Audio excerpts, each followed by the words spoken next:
मैं हूँ प्रोफेसर शिवम और आज आपके लिए एक नया टॉपिक लेके आया हूँ। इसका नाम है एफसीएफएस। एफसीएफएस में फर्स्ट कम फर्स्ट सर्विसेज। ये एक प्रोसेस शेड्यूलिंग एल्गोरिदम है। नंबर ऑफ प्रोसेस अगर सिस्टम में आते हैं तो उनका शेड्यूलिंग होना जरूरी है, तो इसलिए हम अलग अलग तरह के एल्गोरिदम्स यूज करते हैं। उनमें से एक है FCFS. So FCFS stand for first come first services. हमारे पास एक एग्जांपल है, उससे हम समझते हैं एफसीएफएस कैसे काम करता है। So we have the processes like P1, P2, P3, P4। हमारे पास इतने प्रोसेसेस है, उनका बस टाइम दिया हुआ है, उनका अराइवल टाइम दिया हुआ है। हमें फाइंड करना है average turn around time and average waiting time. सबसे पहले मैं आपको हर एक चीज का मतलब बताता हूँ। एक्चुअल बस टाइम क्या होता है, अराइवल टाइम क्या होता है, टर्न अराउंड टाइम क्या होता है, वेटिंग टाइम क्या होता है। सबसे पहले बस टाइम। बस time means any process required the time for execution of a CPU that is called as a burst time। burst time क्या होता है कि CPU का टाइम चाहिए एक प्रोसेस को उसके एग्जीक्यूशन के लिए, उसे हम कहते हैं बर्स्ट टाइम। अराइवल टाइम क्या होता है कि एक्चुअल प्रोसेस आपके सिस्टम में कब इंट्रोड्यूस हुई, प्रोसेस ने आपके सिस्टम में कब एंट्री की, वो होता है आपका arrival time. Then third one is turn around time. Turn around time क्या होता है कि आपकी प्रोसेस सिस्टम में कब आई और आपके प्रोसेस ने सिस्टम कब छोड़ा। ये दोनों का जो डिफरेंस है उसको हम कहते हैं turn around time. Then last one is average waiting time. Waiting time क्या होता है, सो प्रोसेस तो सिस्टम में आ जाती है लेकिन इमीडिएटली प्रोसेस को सिस्टम का और सीपीयू का एक्सेस नहीं मिलता है, तो सीपीयू का एक्सेस के लिए उनको कुछ थोड़ी देर के लिए तो वेट करना ही पड़ता है। जो वेटिंग पीरियड होता है उसे हम कहते हैं average waiting time. Okay, so by the using of Gantt chart, Gantt chart बोलते हैं हम इसको GANTT, Gantt chart. By using of Gantt chart we can by using of Gantt chart we can find out the average turnaround time and average waiting time, or we can find out the particular turnaround time of every process and waiting time of every process, and by taking the average of that we can get the answer. Okay, so हमें find करना है average turnaround time and average waiting time. So the Gantt chart निकालने के लिए एक हम rectangle draw करेंगे, और rectangle it is representing a time execution of CPU for every process. हर एक प्रोसेसेस के लिए सीपीयू किस तरह से काम करता है उसका रिप्रेजेंटेशन हम गैंट चार्ट में बताते हैं। So let's say CPU always start at 0। Okay, so मैंने आपको वीडियो के पहले ही बताया था it is FCFS. FCFS means what, जो प्रोसेस सिस्टम में पहले आती है वो प्रोसेस सिस्टम और सीपीयू में सबसे पहले एग्जीक्यूट होती है। तो हम वो कैसे डिफाइन करेंगे कि कौन सी कौन सी प्रोसेस सिस्टम में सबसे पहले आई, तो हम वो फाइंड करते हैं अराइवल टाइम से। Arrival time means entry time of any processes. Okay, तो हम वो अराइवल टाइम से फाइंड करेंगे। सो अराइवल टाइम 0 मतलब सबसे पहले P2 है प्रोसेस सिस्टम में आई, उसके बाद P1 आया, उसके बाद P3 आया, P4 आया, देन P3 आया। Okay, so the CPU start at 0 and process arrival at 0. So 0 process, which one process is arrived at 0? That is a P2. Okay, but P2 को CPU का कितना time चाहिए? P2 को CPU का time चाहिए 5 unit of time. So 0 to लेकर 5 तक ये P2 CPU को एक्सेस कर सकता है। ओके, बाय दैट ओके, जब P2 काम कर रहा था 0 to 5 तक, तब तक 1 2 3 यूनिट पे हमारे बाकी के प्रोसेस सिस्टम में आ गए। So next process will be the after 0 we taking 1 arrival time for the next one and that is a P1। Okay, so the P1 come into the picture.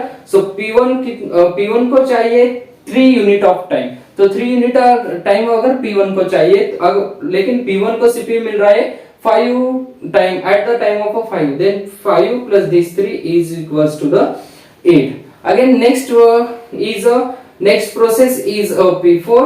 P4 का CPU time है 2, लेकिन P4 को CPU मिला 8, और 8 plus 2 इतना हो गया 10, and at the last we are coming at the P3, and P3 का जो CPU टाइम है, P3 को चाहिए 8 यूनिट इतना टाइम, एंड बट CPU मिला है P2 को 10 बजे, तो 8 plus 10 is equals to 18। So this is a Gantt chart for the process scheduling. मतलब आपकी जो प्रोसेस सिस्टम में एंटर होने वाली है वो इस तरह से एंटर होने वाली है, P2 P1, P4, P3। ये अगर आपका सिस्टम, ये आपकी सिस्टम और ये आपके प्रोसेसेस का सीक्वेंस रहेगा to be the execution. Okay, अब हमें फाइंड करना है turn around time and waiting time. What is mean by turn around time? मैंने आपको ये भी पहले बताया था कि टर्न अराउंड टाइम क्या होता है। तो turn around time it is nothing but actual your process is heading into the system।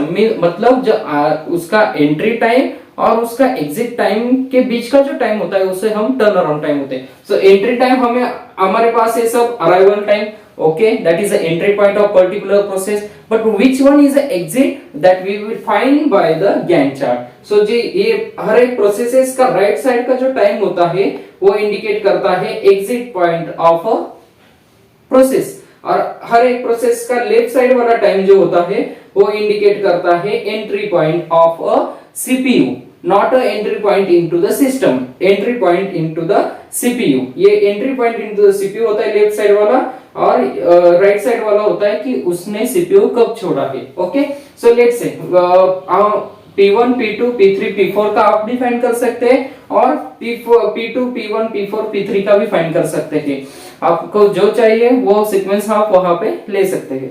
Okay, चलो, तो P1 क्या, P1 का टर्न अराउंड टाइम निकालना है। ओके, P1 का टर्न अराउंड टाइम, P1 ने सीपीयू कब छोड़ा? 8। Okay, so let's we have write here 8 minus P1 को सीपीयू कब मिला, P1 सिस्टम में कब आया था? P1 सिस्टम में आया था एट 1 और it become 7 here.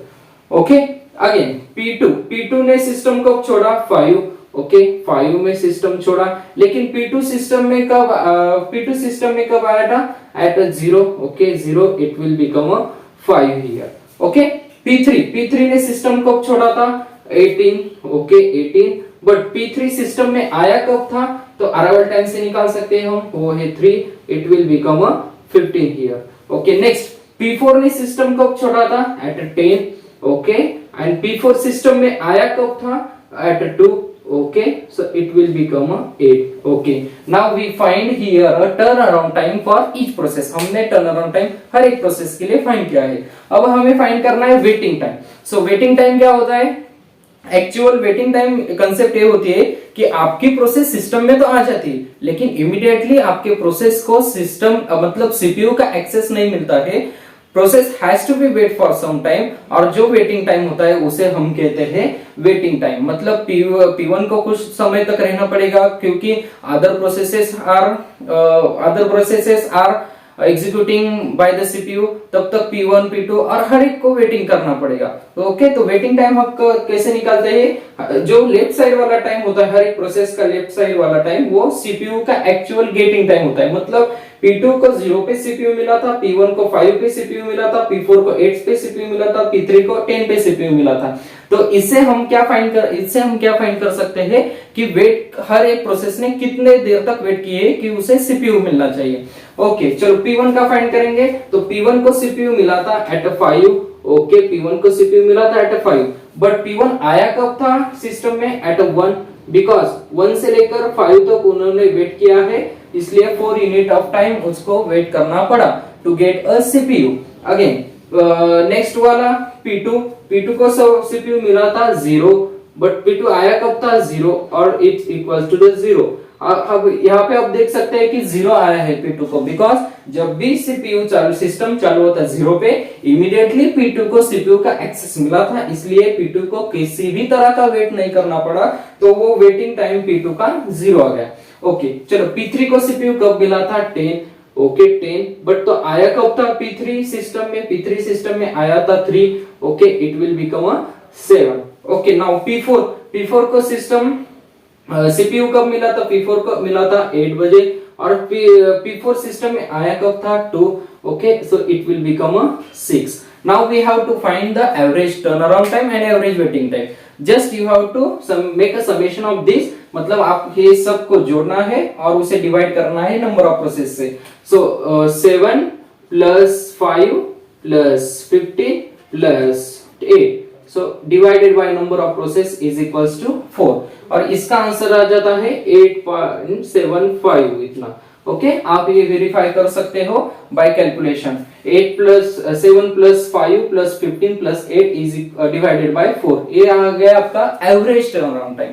Okay, now हमें फाइंड करना है average waiting time. Average waiting time कैसे फाइंड करेंगे? सब वेटिंग टाइम को समेशन करेंगे 4 plus 7 plus 0 plus 6 divided by 4 और एवरेजली इसका वेटिंग टाइम आता है 4.25 उतना। सो this is FCFS means average turn around time आपको बताता है अगर कोई भी एक प्रोसेस सिस्टम में आती है, ऑपरेटिंग सिस्टम में इंट्रोड्यूस होती है, तो बाय दिस कैलकुलेशन उसे 8.75 यूनिट तक का वेट करना 8.75 तक वो सिस्टम में रह सकते हैं और 4.25 इतना वेट उसे करना पड़ सकता है to get a CPU access.